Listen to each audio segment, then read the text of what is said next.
Hi, guys. Welcome to another Monday night study. We've been going through the early church fathers and their understanding of end time prophecy, mainly just to see the same kind of stuff the way that it's always taught. And so we've been going through the book End Times by the Early Church Fathers. We've been looking at so far the first century, and then specifically Irenaeus, Ephraim, and Hippolytus. We're going to start looking at him tonight.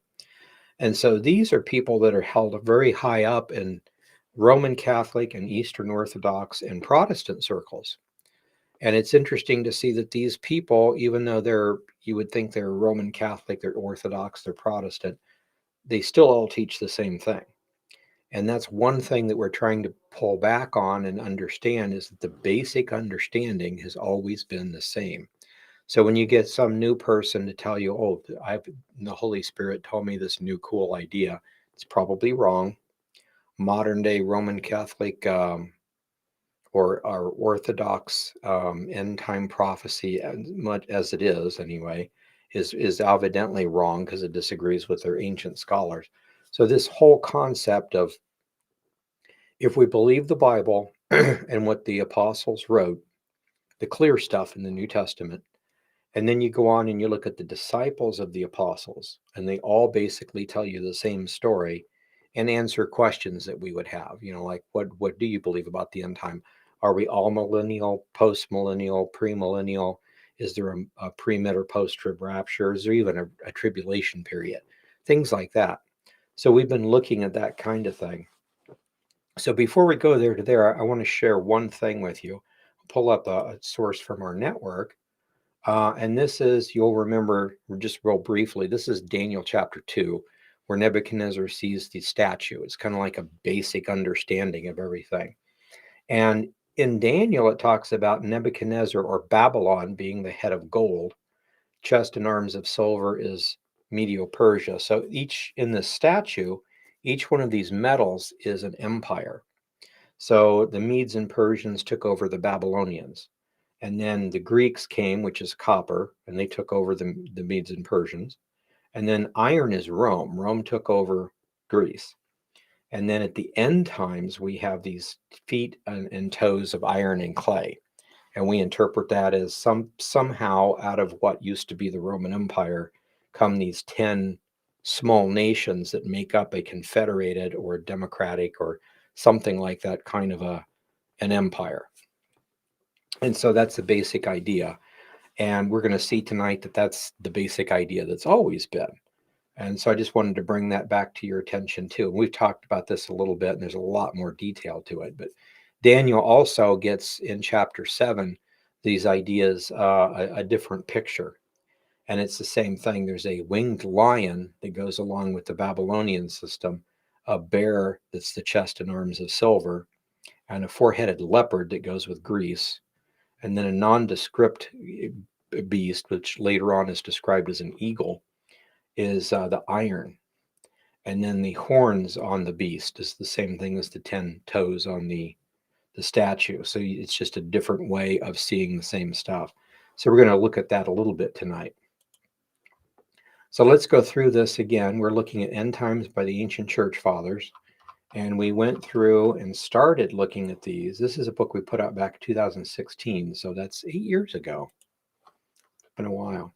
So the first in this series, I think we've got 3 videos out now, but we looked at the idea of the 6,000 years of human history, then a millennial reign.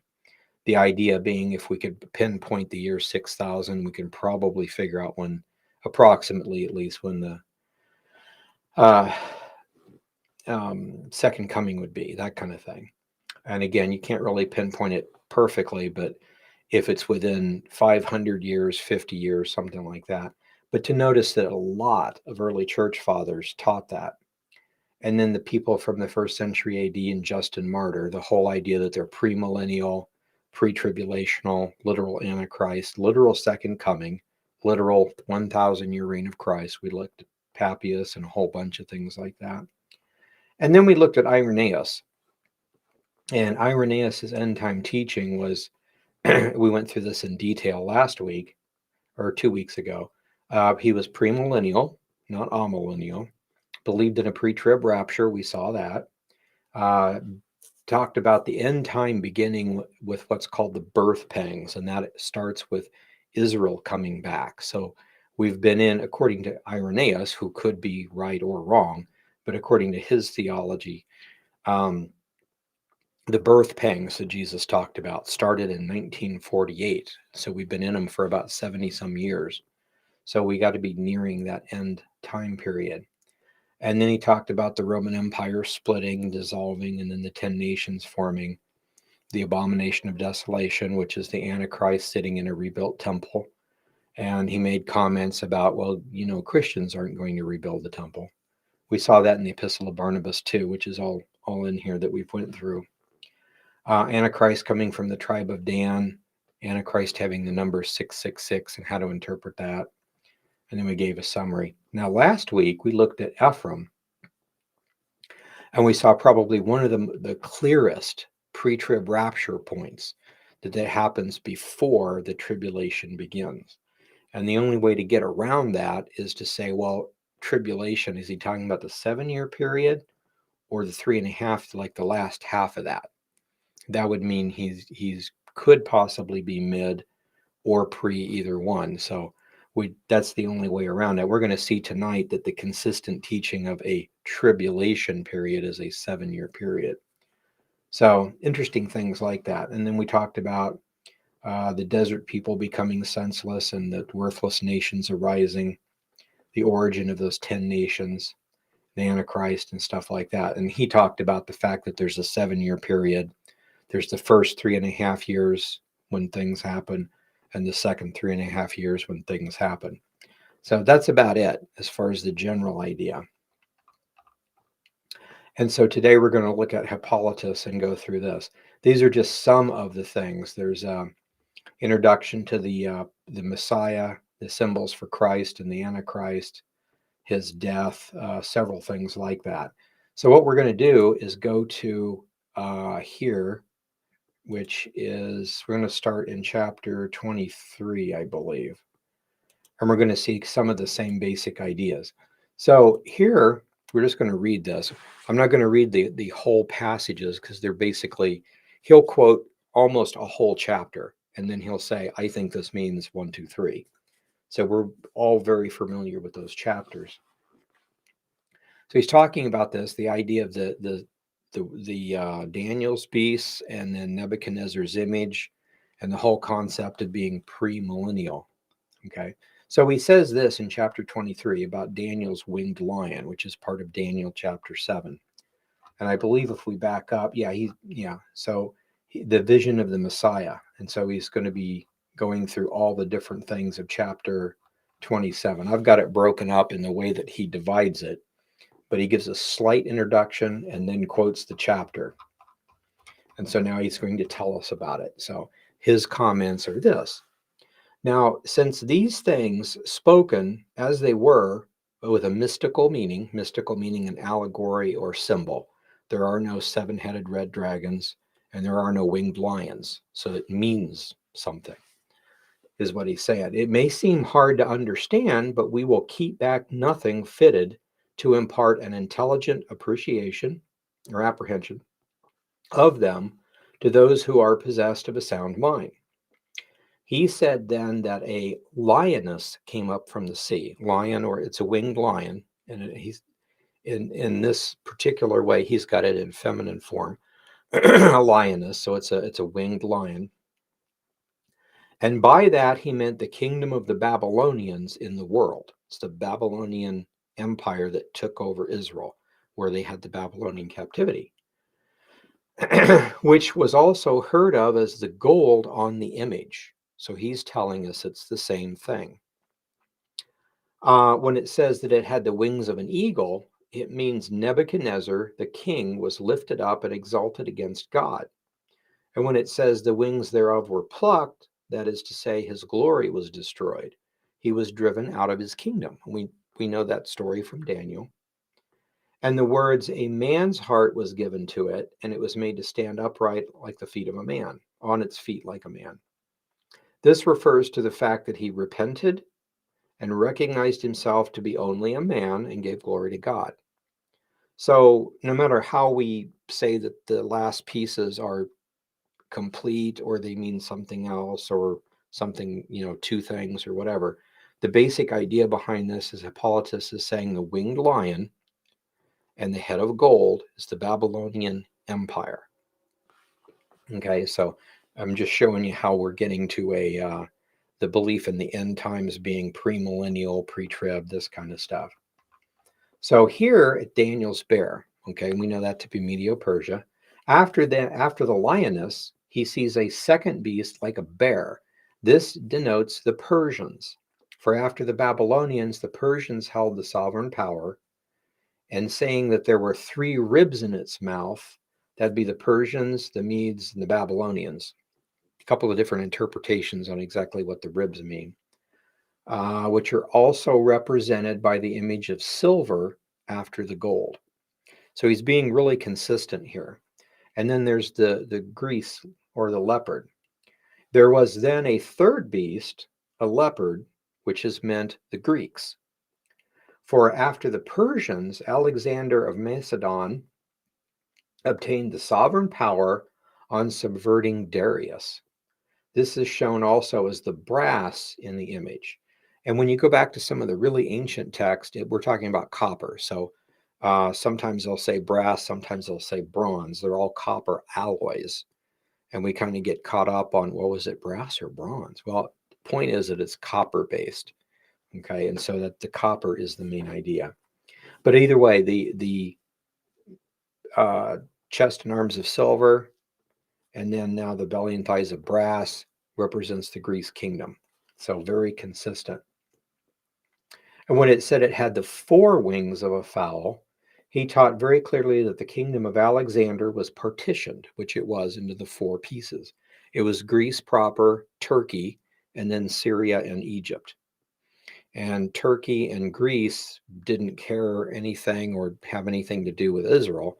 Israel kept being pushed back and forth between Syria and Egypt. So those were the 2 that it worked with.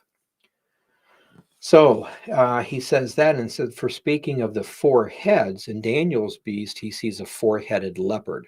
Okay. The 4 heads, he make mention of the 4 kings, or the 4 empires it divided into,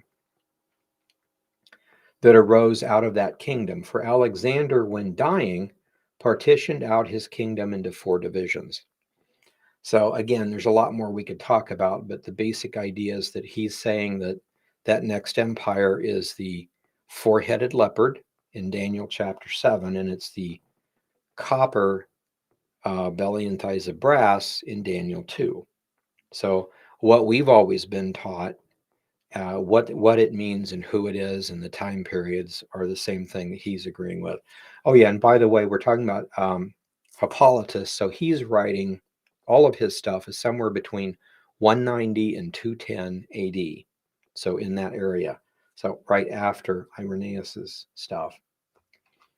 So then Daniel's nondescript beast. So he says a 4th beast, dreadful and terrible, that it had the teeth, iron teeth, and brass claws. Those are the Romans. Okay, and we understand that because Rome was ruling as an empire over Israel when Christ came. We see that in Matthew, Mark, Luke, and John. And this is also meant by the kingdom of iron, the kingdom which is now established, for the legs of that were iron. And at this point, it's still a Roman Empire. It hasn't divided into the 2 legs yet in his time period. That doesn't happen until 395. And again, he's writing around 200. But anyway, either way, he understands this is Rome. So after this, what remains, beloved, but the toes and feet of the image, which are part of iron and part of clay mixed together. This mystically by the toes of the feet, he means the kings who will arise from among them.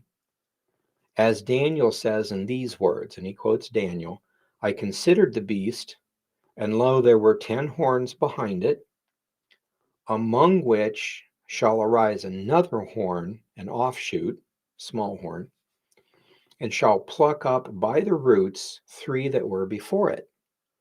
And under this was signified none other than the Antichrist, who himself would raise the kingdom of the Jews. Now we know Israel is back as a nation, so if he's correct, he's meaning something else, not just that the Antichrist comes on the scene and makes the Jews come back and rebuild their empire, so to speak. So he's meaning something slightly different. He's going to explain it in a minute. But in here, I want you to see this.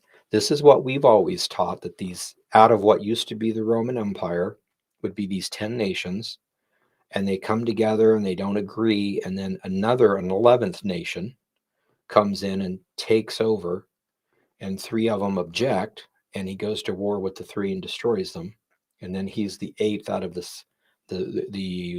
7 that are left over. And so we see this in Daniel. That's our interpretation, and it's his also. So as we go on, the 3 kingdoms against the Antichrist. So this is where we get a little piece of possibly new information.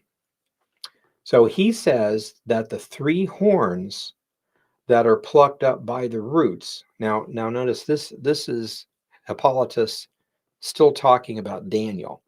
So he's saying Daniel says, okay? So Daniel says that the 3 horns that are plucked up by the roots by him, by the Antichrist, are the kings of Egypt, Libya, and Ethiopia, whom he cuts off in an array of battle. And he, after gaining terrible power over all, being nevertheless a tyrant, shall stir up tribulation and persecution against men, exalting himself against them. Well, where does he get this idea? For Daniel says, and then he quotes Daniel chapter 7, verses 21, and then he tacks on 11 just to complete his thought. But I considered the horn, and the horn made war with the saints, prevailed against them until the beast was slain, perished, and its body was given to the burning fire. So he doesn't actually quote that here, but he's talking about in chapter 11, where Daniel says that the Antichrist, the king of the north, is the Antichrist, and he attacks the king of the south, which is Egypt. And then it says Libya and Ethiopia come to the aid of Egypt, and they're all destroyed. Well, that's 3 nations. So Hippolytus is at the very least assuming 3 nations is 3 nations. So I don't know where he got the information. He doesn't say that John told me this directly, or, well, John wouldn't, but Polycarp or somebody, or that it's just his theory or whatever. He just says that that's what it is. So understanding that the 10 nations come from 5 toes on one foot and 5 toes on the other, and the feet and toes go with the legs, which is Western Rome and Eastern Rome, which is the Roman Latin Empire headquartered in Rome, and then the Byzantine Empire, which is Greek, headquartered from Constantinople. That may not mean anything, but it seems like there would be 5 Middle Eastern countries and 5 European countries or something like that. And basically he's saying Egypt would be a part of it. Now, Egypt is definitely a nation that comes against the Antichrist, and the Antichrist comes down and destroys Egypt. That's very, very clear in chapter 11 of Daniel. But he's pulling this together to say that if we look at Egypt, Libya, and Ethiopia actually is the word Cush. So it's that area south of Egypt. We could be talking about Sudan, North or South Sudan, or Ethiopia proper, or anything like that. But basically, no matter how that works, we need to look at Egypt. And that's why I've always said when we're looking at 10 countries that might form the empire, Egypt's probably part of them. So maybe not, maybe he's wrong, but this is something to think about. But either way, if you understand he's saying this, he's obviously thinking this stuff is yet future. I'm here in 200 AD. Sometime way in the future, Rome will split and be legs for quite a while. And then somewhere along the line, they'll kind of diminish and come back and have 5 toes, 5 on one foot, 5 on the other. So, and this is all yet future. How far in the future? He's going to explain here in a minute. Then he talks about the stone, which is the Messianic kingdom. So if you stop here, you're liable to say, okay, well, the Messianic kingdom is when the Christians took over Rome and we're in the millennium now. Everything's fine. That's the amillennial view. And he doesn't exactly say that. And he doesn't exactly say the opposite at this. He's just identifying that the stone that was cut without hands that hit the image at its feet and destroyed it is it's not the church, it's the Messianic kingdom or that millennial reign. So, but again, if you want to make that symbolic, then you could do something else with it. But so let's look at the summaries here. Actually, let me go ahead and read this real quick. So the future 10 kingdoms. These things then are in the future, and the 10 toes of the image are equivalent to so many democracies. Okay, so little countries.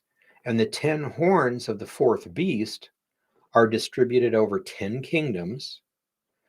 And let us look at the subject a little more closely and consider these matters in the light of a clear personal survey. So this is his personal survey over it, his teaching, but he's going to explain why. So are these 10 kingdoms that were in the Middle Ages and were all millennial? Is it supposed to be in the year 6000 or a literal, pre-trib, pre-millennial concept? What does he think about that? So first, let's look at this. In chapter 28, he says the gold is a summary. So the golden head of the image and the lioness, both to note the Babylonians, the shoulders and arms of silver, and the bear represents the Medes and the Persians, the belly and thighs of brass, and the leopard mean the Greeks, or the Grecian Empire, who held sovereignty from Alexander's time forward, and then the legs of iron and the beast that was nondescript, it was terrible, the eagle, expresses the Romans who currently hold sovereignty. So that's as far as we can go, because in 200 AD we're still under Roman. It hasn't even split yet. So the prophecy is ongoing. And the toes of the feet, which were part of iron and part of clay, the 10 horns, both of these are the emblems of the kingdoms yet to rise. So the 10 horns and the 10 toes are the same thing. And so far, you should be saying, yeah, that's pretty much what I've always been taught and what seems logical. But we're trying to show you that that's always been taught that way. And then the other little horn that grows up amongst them is the Antichrist in their midst. So the Antichrist is yet future. He's not back. He's not Nero. He's not back in 200 AD. It's yet future after the Romans come into power. Well, they are in power now at this point, but after they split in two and then later on fragment into 10, then there will be an Antichrist. So that's way, way in the future in his period. And the stone that smites it is Christ. So at that point, you might say Christ the church or Christ the millennial reign, or what do you mean by Christ? And he goes on and talks about several other things. But let's just go through at this point and look at the titles anyway. Okay, let's stop there actually and run up to chapter 43. So he talks about a lot of things about the harlot and things like that, but let's go to the summary of the harlot. So this is what he says about, the harlot system in Revelation. First, in chapters 21 or 41 and 42, he's quoting the Isaiah prophecy and then the Revelation prophecy about the Babylonian mystery harlot. So now he gives a summary. With respect then to the particular judgment in the torments that are come upon it in the last times. So this revelation mystery religion is in the last times. Okay. By the hand of the tyrants who shall arise then, the clearest statement has been given in these passages in Isaiah and in Revelation. So those are the two main passages to study the Babylonian mystery religion in his mind. But it becomes us further diligently to examine and set forth the period in which these things will come to pass. So yeah, that'd be my question too. Was it hundreds of years ago? When does he think it's going to be? How the little horn will spring up in their midst? For when the legs of iron have issued in the feet and toes. So 395 is the split, and then somewhere along the line, the 10 come. Whenever that happens, according to the similitude and the image of that terrible beast, has been shown above, there shall be a time when the iron and the clay will be mingled together. And Daniel sets forth this subject to us. So Daniel explains when. For he says, and then he quotes Daniel chapter 9, verse 27, that 1 week there will be a covenant with many, and it shall be in the midst of the week that my sacrifice and oblation shall cease. That's a loose quote. By 1 week, therefore, he meant the last week, which is at the end of the whole world. And of course, world there can mean age. We're talking about the end of the age of grace, because we know there's a millennial reign and stuff later. So look at this point then, this whole concept.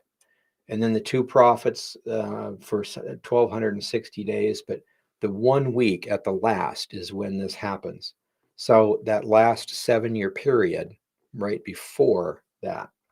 Then he talks about the 2 advents of the Messiah.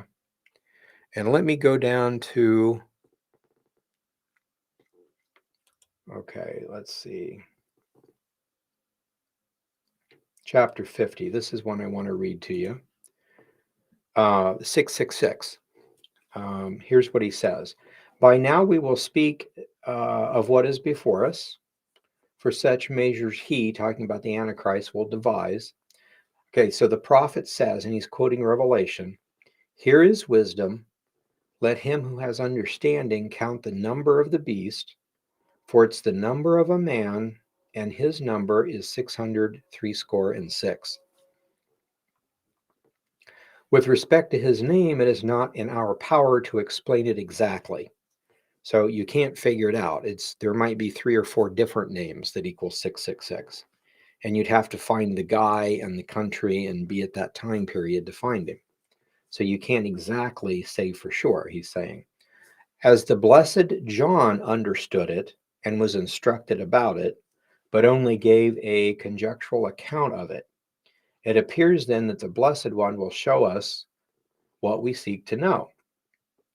Yet so far as our doubtful apprehension matter goes, as we may speak, many names indeed we find the letters which are equivalent of this number. So there's several names that equal 666. He says, for instance, the word Titan. It's an ancient and noble name. Or Evanthus. It too makes up the same number. So somebody named Titan, somebody named Evanthus, somebody named something else could equal 666. Well, which one of those is the name of the Antichrist? Well, we don't know. It's just a name that happens to equal 666. Several others might be found that. But as we have already said, the wound of that first beast was healed, and he, the second beast, made the image to speak, that it would be powerful. It is manifest to all that those at the present still hold the power are the Latins, the Roman Empire. Okay. So in other words, Rome hasn't even split yet. So there's no way we can look for 10 nations, and we can't look for the Antichrist until we see 10 nations. So it's out there a ways, he's saying. If then we take the name of a single man, it becomes Latinus. So Latinus actually equals 666. So we ought neither to give this out as if it were certainly his name, nor again ignore the fact that he may not be otherwise designated, but have the mystery in our heart. We talked about how Irenaeus actually wrote to Polycarp and asked him what John said about it. And basically he said, well, number one, you can't identify, because there's a lot of people that equal 666 in their name. You can't identify the Antichrist until you understand that he rules a country north of Israel, and it's during a time when there's a coalition of 10 kings. Where the 10 kings are, we don't know, but there's this 10-nation empire. That's when you go looking for the Antichrist. But the 10 kings can't come until Rome splits. And Rome hasn't even split yet into the two legs. So it's a ways off. So there's no way we can even begin to identify that. Now, in our time, Rome has split, and we're waiting for the 10 nations to arise. And they arise, as he's just said, in that last week, that 70th week of Daniel, which ends with the second coming. So we're seeing this, that he's obviously a premillennial person, not amillennial or postmillennial. So let's just go through these a little bit, and I want to look at two other passages in detail, just kind of showing you that there's a lot of stuff in here to read, but still. Chapter 51, he talks about Jordan falling to the Antichrist. It talks about that in Daniel, where it says Edom, Moab, and Ammon escape out of the Antichrist's hands. Well, what happens is those three countries come together to form their own country, and that's already happened. Today we call that Transjordan. So Edom, Moab, and Ammon are one country. Now they can do or not do something collectively. And so that happens. And he talks about that prophecy and how Tyre and Beirut fall to the Antichrist. So in one of these passages, he's taken from the Old Testament, and he's meaning that the Antichrist, the very first of the peoples, the first battle that the Antichrist does when he comes, apparently is in Beirut. We're talking about Lebanon, Tyre and Beirut and Lebanon. Lebanon's always been a hotbed for wars. And how many wars have we had with Beirut involved? Tyre, not so much, but Beirut. So it's interesting. Again, I don't know where he's getting this, but it's definitely something worth looking at. Now, he's not saying that Beirut's got anything to do with the 10 nations. It's just the Antichrist attacks and destroys many, many nations. He takes over. So, but he's identifying the first couple of battles is Beirut, Lebanon, and something with Jordan. Jordan, he doesn't actually attack them. According to his understanding, Jordan just flat surrenders. He's like, okay, we're in. Maybe they're one of the 10 nations, and they just, sure. So he doesn't have to attack them, but he doesn't attack Jordan, but he does attack Beirut. Talks about the pride of the Antichrist and all sorts of other descriptions about him, pieces of it. And then let's see, we want to go up to chapter 64. Let me just keep going here. He's called the Assyrian in one passage. He does things with the Jews. He does something with the country of Ethiopia. And then there's something about the sun-clad woman, abomination of desolation. And we want to get to here. I want to show you this. So here's the one that kind of pulls it all together. So the concept that there's a 7-year period, he's already said that, and it's during that 7-year period that we have these 10 nations. And the 10 nations may exist for many years before, but it's in this 7-year time period, the last 7 years of our age, as he said, is when those 10 nations will come together and not be able to work too well, but the Antichrist will do his stuff. So now he's talking about that 7-year tribulation and saying that there's two halves to the tribulation. This is really important because when we were looking last week at Ephraim and then Irenaeus, they both made it very clear that the rapture of the church happens before the tribulation begins, period. No way around that. Question is, did they mean the last 3.5 years or the last 7 years as the tribulation or the Great Tribulation? So here we have Hippolytus describing that there's the tribulation period, and it can be divided into two pieces, two sets of 3.5 years. So in his mind, at least, the tribulation is a 7-year period, not a 3.5. So if the tribulation is a 7-year period, we're not talking about the Great Tribulation, that last piece of it, but if we're talking about the entire 7-year period, and the rapture of the church happens before that 7-year period begins, we're pre-tribulational. So there's no way around it, unless you're going to say he meant one thing and the other guy meant something else. I mean, you can always try to find a way to make it fit something different, but If they're consistent, and this is, we're just looking at prophecy, but you can do this with just about anything. What did they teach about the gifts of the Spirit? Salvation, could you lose it or not? What about the scriptures and the Antichrist and just all sorts of different things? And you'll find that in the first 2 centuries, if they talk about it, some people don't even mention prophecy, but out of some 40 church fathers, if they talk about it, they all say the same thing. And when you get somebody to say something even slightly different, they're immediately attacked as a heretic. Okay. So with that in mind, somebody would be highly arguing about him right now if that wasn't the common teaching. You get kicked out of your denomination, so to speak, if you teach something different. And so that's what's really neat about it. And then you get into the 3rd century and you got lots of different opinions, and everybody says, well, this is what we've always taught. And you're wondering how they got it. And I think it's mainly from the persecutions. Paul talks about how you don't let a novice be a pastor in a position of authority. But when all the pastors are executed, what else you going to do? Pick a new guy. There's no old guys left. They've all been executed. So after the persecutions, that's when you get the new people in that don't quite know what they're doing, and they take wild guesses and they write, and then you get the different ideas. So the 2 halves of the tribulation, these things then being come to pass, beloved, 1 week is divided into 2 parts. And the abomination of desolation being manifested then, and the 2 prophets, and the forerunners of the Lord having finished their course, the whole world finally approaching the consummation, just simply remains the coming of our Lord. So he's saying that there's a 7-year period, 2 sets, 3.5, and in the middle we got the death of the 2 witnesses and the abomination of desolation. So he's describing that whole 7-year period, just like Paul in 2 Thessalonians 2 is describing that whole period, which means a pre-trib rapture.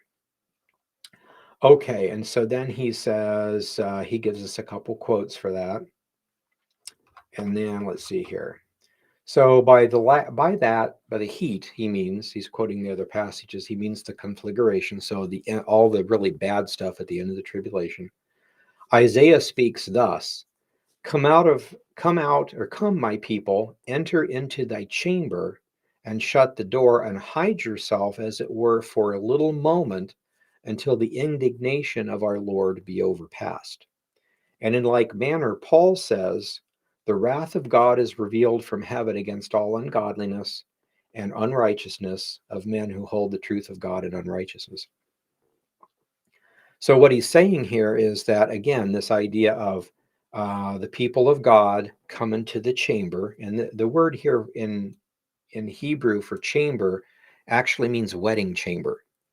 So we are the bride of Christ, and we are to enter that chamber and shut the door and hide until the indignation is overpast, the time of indignation or the trouble. And again, that's where we everybody agrees that that's talking about the tribulation period that I know of. But the question is, are we talking about the 7-year period or the 3.5-year period to be a mid-trib or a pre-trib, And obviously, from what he's saying, he's very clearly pre-trib, because in his mind, the tribulation period has 2 halves, and they're on the opposite sides of the abomination of desolation. So really, really clear on this. Okay, and then there should be a summary. Let me look at the summary part here. Then he talks more about the rapture. Okay, so here's the summary of his book on the Antichrist. So he says that the scripture calls him the Assyrian. His name equals 666 when spelled out in Greek. Some possible names are Titan, Avanthus, and Latanus. He teaches that Rome was the mystery Babylon in his day, and somehow continues to exist past the destruction of the 2 Roman empires. So when Eastern and Western Rome falls, and they have fallen now, at least as far as 1917 for sure, or maybe not. They're just trying to die. You've got Russia doing stuff, but basically, somehow past 1917, we have a continuation of a Babylonian mystery, something or other. Anyway, the 10 nations originate out of the area that used to be the old Roman Empire and what used to be the old Grecian Empire, which is actually kind of the same place. Israel exists today as a democracy, but the Antichrist will revive a religious state in Israel. That doesn't really mean much because he's going to claim to be God, so he's going to, everything he does is a religious thing. Let's see here. So the basic outline is Jerusalem destroyed by Rome. There 70 AD is the temple. Antichrist born of the circumcision. Again, not sure what that means exactly. Born of the tribe of Dan. Restores the Roman Empire from 4 pieces. We didn't cover that, but that's one of the odd things that he says that, it's, I'm not sure where he's getting it, but it's interesting. And that's the neat thing about this, because we can look at this and say, okay, so far the basic outline is exactly what we've always been taught. So we know Daniel 2, we know Daniel 7, we know Daniel 11 and Daniel 9. We know exactly what they mean. We got all the dates for when those things happened up to today. We don't know future stuff. So, and he's believed the same. So far, we've seen that everybody believes in a premillennial concept, a 7-year tribulation ending with the second coming, which starts that literal 1,000-year reign, a literal Antichrist, 10 nations, and Daniel's prophecies explain it. And then he goes forward with that, and then a rapture of the church, apparently pre-trib. And again, we don't know if that's 5 minutes before or 10 years before, or so we can't really date that in any way, shape, or form. But the basic idea behind it.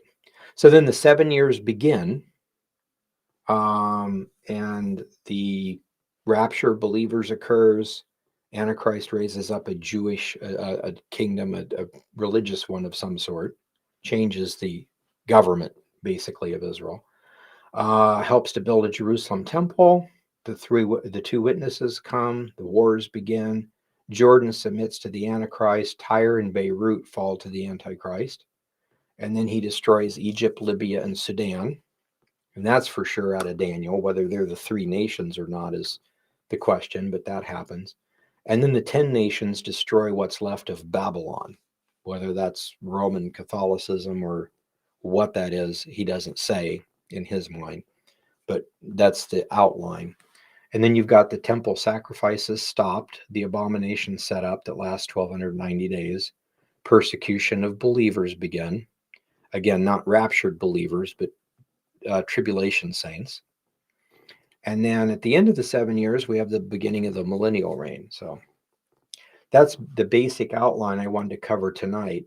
So as you can see, this is 67 chapters in this particular book. That's big for one of the ancient books. So far we've looked at Ephraim's end times. Hippolytus is the Antichrist. Next week, we're going to look at one more book of Hippolytus, and it's called On the End of the World, or the End of the Age. And there's several interesting things in here. It's not quite as long. It's only 41 chapters, but we're going to look at some of the interesting things in there. They've got a lot of interesting things about signs of the end times that I would like to focus on. So anyway, we'll do that then. So let me just go to the chat room now and we'll see if we have any questions.